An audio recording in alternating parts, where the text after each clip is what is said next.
In this video, we're going to go over some examples of how to solve by substitution. So we'll start with this first example, probably the most basic version of substitution, and that's because the variable is already by itself. So when we solve by substitution, generally the first step is to isolate a variable. And then step 2 is to substitute that variable into the other equation. And then step 3 would be solve, and then step 4 would be to substitute back in to find remaining variable. And if you look at a practical problem, we already have y by itself, so step 1's done. We isolated the variable. Now all we have to do is substitute what y equals into the other equation.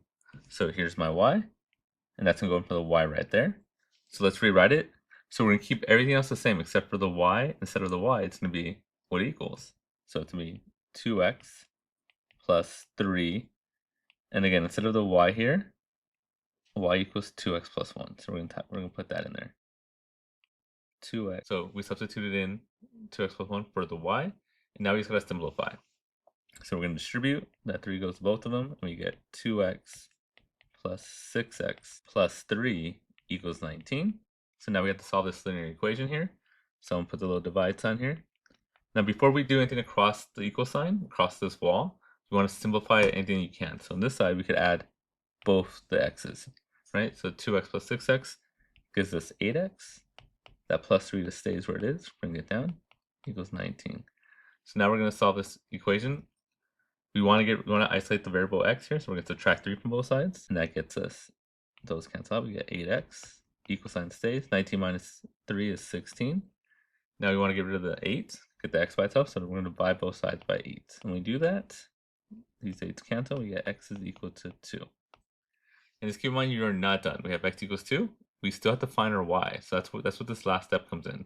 Right, substitute back in to find the remaining variable. So we have x. Let's go back, plug it in. It doesn't matter what equation you plug into, but the original one, the one you start off with, is usually the easiest one. So we know y equals 2x plus 1, and now we know x is 2. So we're going to substitute 2 back in here. We're going to get this.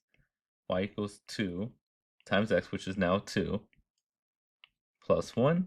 2 times 2 is 4, so I get y equals 4 plus 1, or y equals 5. If we're going to rewrite it, we're going to say 2 and 5 is our solution.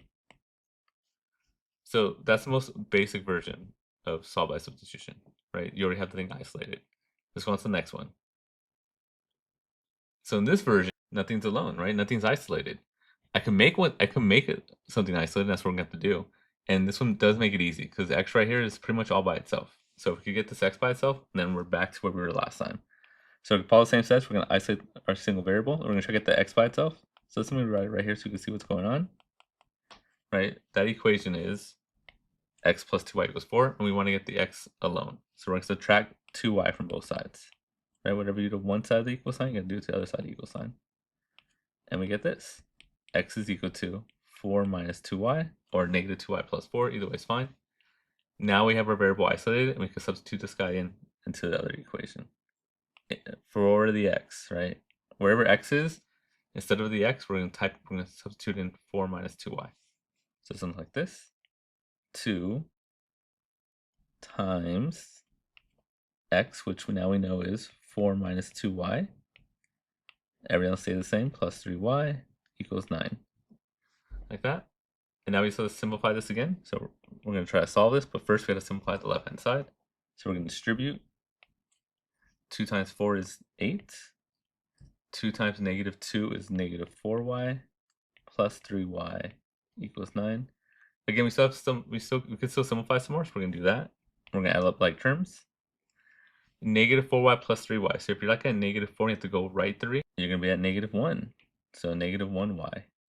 Everything else stays, so 9 and 8. I'm trying to get this y by itself. 8 from both sides. Like that. These cancel out. I get negative 1y equals 1. 9 minus 1 is 1. Now we have to get rid of the negative 1 because I want the y by itself, so we're going to divide by negative 1. That will give us y equals negative 1. Again, once we have our y, we still have to find our x, so go back to the original equation and substitute in for any one you want. I'm going to use this one, right? Because that has x all nice and set up for me. So x equals 4 minus 2y, but now we know y is negative 1. So we get x is equal to 4 minus 2 times negative 1, which is x is equal to 4 plus 2. Negative 1 times negative 2 is a positive 2, which just gives us 6. So our x is 6. There we go. and our y is -1. If you want to put down a point, that would be 6 and -1. X is always first, y is always second. Now again, this was the second level of it, where you had to isolate a variable first. It wasn't just given to you, so you had to get one of them by themselves. It wasn't too bad. Once you did that, everything else was like before. But now let's do one where it is kind of bad. So this is the last version of it, where you probably don't want to do by substitution. You want to do a different method. But we're going to do it here by substitution. So if you look here, there's nothing that screams to get it by itself. I think I'm going to do the 2x just because 2 is not that bad to divide by. So I'm going to try to get the x by itself here. So same concept, we want to get the x by itself. I'm going to subtract 3y from both sides. We're going to get 2x is equal to 4 minus 3y. And then you start to get the x by itself, so we're going to divide by 2. And divide everything by 2. So x is equal to 2 minus 3 over 2y. And you can see already ugly and disgusting. I would not do it this way. I would do it by elimination, but here we are. So you could still solve it this way. It always works. Okay, so now I have my y by itself. Sorry, my x by itself. And I got substituted into the other equation for the x. So instead of the x, we're going to substitute all this in. So it's going to be like this.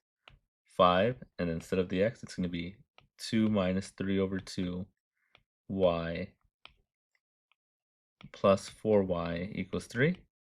Now we have to simplify this. So, oops, there we go. Now remember, first we want to simplify this left-hand side. If you can, distribute that 5. I'm going to get 10. Over here it's a little tough. If you're not sure what's going on there, this is like a 5 over 1. You can always put over 1. So what's going on is 5 is multiplied by 3 to get negative 15. And 1's getting multiplied by 2 to get me 2. And there's still the y. Plus 4y equals 3. Oh, bae. Okay, before I simplify this, let's get rid of the 10. So I'm going to subtract 10 from both sides. Oops, minus 10, minus 10. So we're going to get negative 15 over 2, y plus 4y equals negative 7. Again, I generally wouldn't do it this way because it's already ugly fractions. But we have two choices. We could do it all in fractions, or we can make this a decimal and just deal with decimals. Either way is fine. I have no calculator, so I'm just do it all in fractions. So I'll put this over 1, and we'll do a common denominator. So I'm going to try to multiply this by, common denominator would be 2. So we'll multiply this by 2 over 2. So we're going to get negative 15 over 2y plus 8 over 2y equals negative 7. Now I can add these two together. Remember, when you add fractions, you just add the common, you need the common denominator, you can just add the numerators. So we add the top numbers and keep the bottom numbers the same. So we get that. Right, negative 15 plus 8 is negative 7, so we have this. So now how do I solve this? Well, I do have a fraction you want to get rid of. So we're going to multiply both sides by the denominator to get rid of the fraction. So now we have, these cancel out, negative 7y equals negative 14. And then here we can divide by negative 7. And it does work out nicely. It just was very ugly to get there. So anyway, we get y equals 2. But we are not done because we still have to find our x, right? We've got to find a coordinate point. So go back up to any one of these original ones. Again, I always like to use the one we simplified for.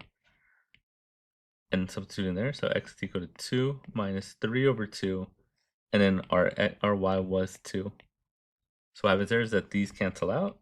How nice. And we get x is equal to 2 minus 3. Or just x is equal to negative 1. So there's our point. Negative 1 and 2. I think it was just a straight out 2. Yeah. So again, that's the worst case scenario for substitution. It still works. You just get a lot of ugly math before you get there. But that's the idea.